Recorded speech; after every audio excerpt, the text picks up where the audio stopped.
Hello everybody, welcome to Wine World TV, the best wine show anywhere. I'm your host, Mark Fusco.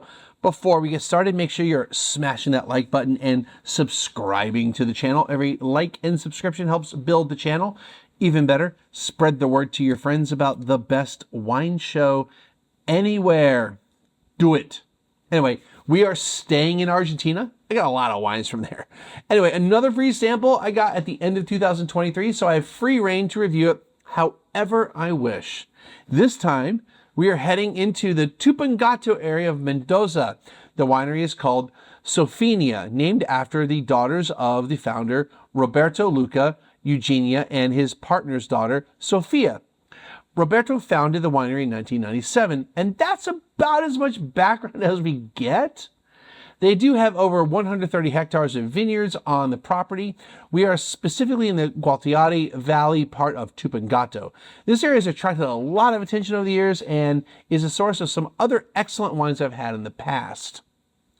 Soils here are sandy and rocky, allowing excellent drainage. The vineyard is irrigated using water thawed from the Andes Mountains, which are very close to the west. While they have quite a few different varieties planted, they mention that the Malbec is in an area specifically reserved for that grape.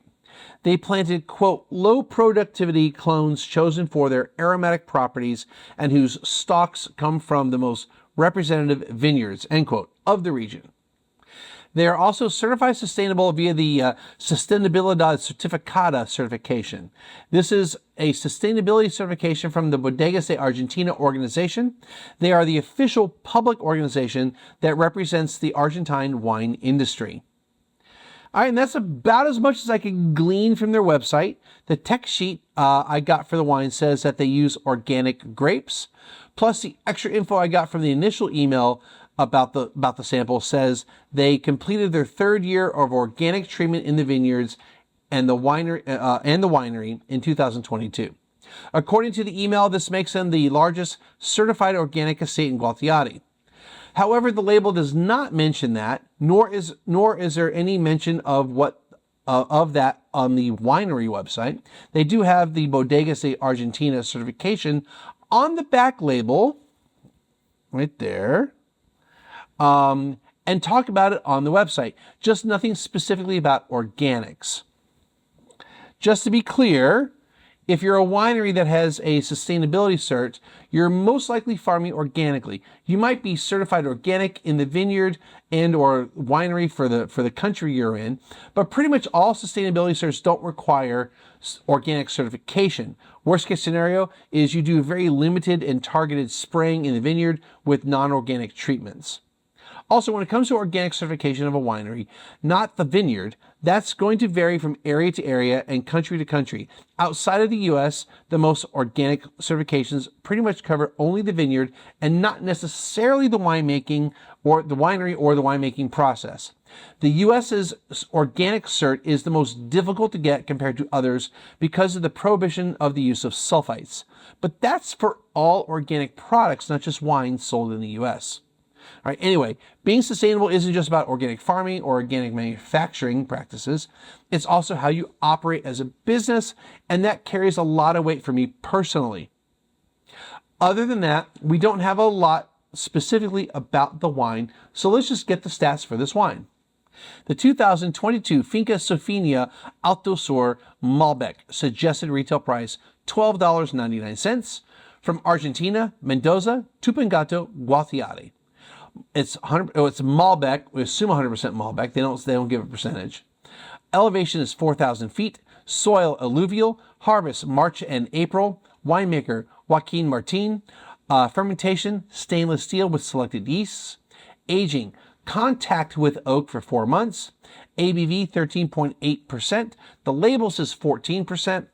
pH is 3.62. TA is 6.1 grams per liter, and the RS is 3.04 grams per liter. The text sheet that I got with the email doesn't say the wine was aged in an oak barrel, just that it had contact with oak for 4 months.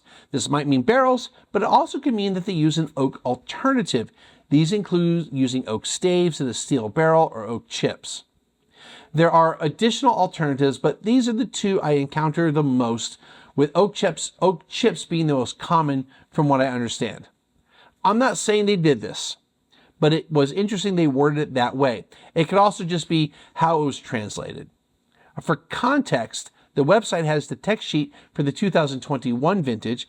It reads pretty much the same, but it specifies that aging is 10% in used barrels and 90% in tanks for 10 months. It could be for 2022. They don't have any new vintages. They don't have any new vintages I could find. That they went with alternatives for less time to get the same effect. Also, the text sheet is the only mention of the winemaker. I'd like to see the website give us some more information about him. All right, so let's get into the wine. All right, so $13 Argentine Malbec. Let's see what it's like.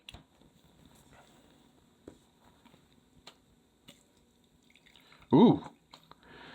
Man, such a dramatic difference in color compared to the Pinots I did.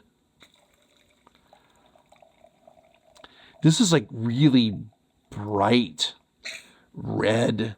I think like it looks like fresh out of the barrel. Okay. I like the label. It's really cool. Very colorful. I like how it says. I don't normally talk about labels very often. Oops. But that caught my eye when I got the wine. All right. Yeah, opaque, deep red, purple. It's got a little bit of magenta, so we got the Malbec thing going on. I mean, it is Malbec, but it's got that kind of magenta, not quite electric pink, but kind of a pinkish quality. Medium plus staining on the glass. Not quite heavy, but yeah. All right. Okay, so lots of red and black fruit going on here. Raspberry, blackberry mainly. Maybe a touch of plum, black plum. Maybe not. I mean, I feel like there's a little bit of vanilla on this. You know, again, oak chips can really impart like an oak characteristic without aging in oak. And you don't have to age in oak. Like, if you just want that oak characteristic, in my opinion, it's okay to use oak chips. It's fine. It's cheaper. That's how you get something that's going to, hopefully this tastes good. That's how you get something that's super tasty that's not super expensive. I mean, so I got a little bit of vanilla, a little bit of whipped cream, a little bit of pie action. Like, almost like a blackberry pie. So yeah, I mean, it smells like a decent red wine.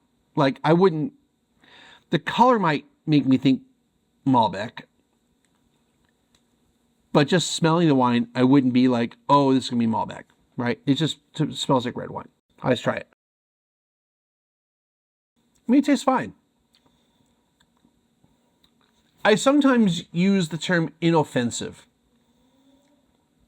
And it's not meant to be a slam. It's not meant to be a backhanded comment or whatever. It's not meant to be anything other than it tastes fine.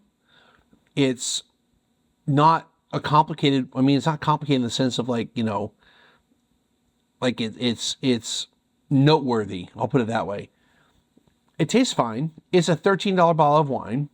It's not necessarily going to like change the world. It's not going to be life-changing for wine. It tastes good. I'm just not like super like impressed with it. With that said, I wouldn't be pissed off that I spent $13 on this bottle of wine. I'm like, it's fine. Yeah, $13, sure. It tastes good. It's fine. You know, it's fruity. It's good. It just, to me, there's nothing specifically or particularly memorable about it. It tastes like a lot of other wines that are basically Argentine Malbecs in this price range. It tastes like a lot of those wines. There's nothing particularly memorable about it. There's nothing that's necessarily going to tell me or necessarily going to say, this is Argentine Malbec. This is a wine that I would easily call Merlot from like Washington or California. Maybe Cab, or at least a Merlot Cab blend with Merlot being the dominant grape. Though with that said, I don't get a ton of blue fruit. Not that you have to get blueberry for Merlot, but I don't get a ton of blue fruit. I get a little bit of chocolate, a little milk chocolate on this. I mean, it tastes good. It's a good $13 bottle of wine. So if you see it on the shelf, grab it. You might really like it. You might think it's okay. You might think it's horrible. I don't know. I think this will appeal to a lot of people. Like, I will definitely enjoy this bottle of wine at some point in time. I'll be like, yeah, it's pretty good. I'll probably have my dad try it. I'll probably go, oh, that's pretty good. You know, there's some, you know, okay, like some of these other wines I've been reviewing today. And this is wine number, I don't know, 9. Yeah, this is wine number 9 so far. It's kind of opening up a little bit more. Like, you know, as it goes through like oxidation, it's becoming more interesting. There's a more bramble, a little more earthiness to it. It's instead of just being like just really ripe fruit and like a blackberry pie, it's starting to get a little more herbaceousness to it. That's actually the best way to put it. It's pretty good. If you find it, get it, because it's not terrible by any means. It's actually a pretty decent wine. I think I'm going to really like this at another time. I think it's good. Just try it. Why not? All right. That's going to do it for today's show. If you like what I'm doing, if you enjoy what I'm doing here, make sure you hit the like button and subscribe and tell your friends. And we'll see you next time. Maybe with some other $13 pretty decent Argentine red.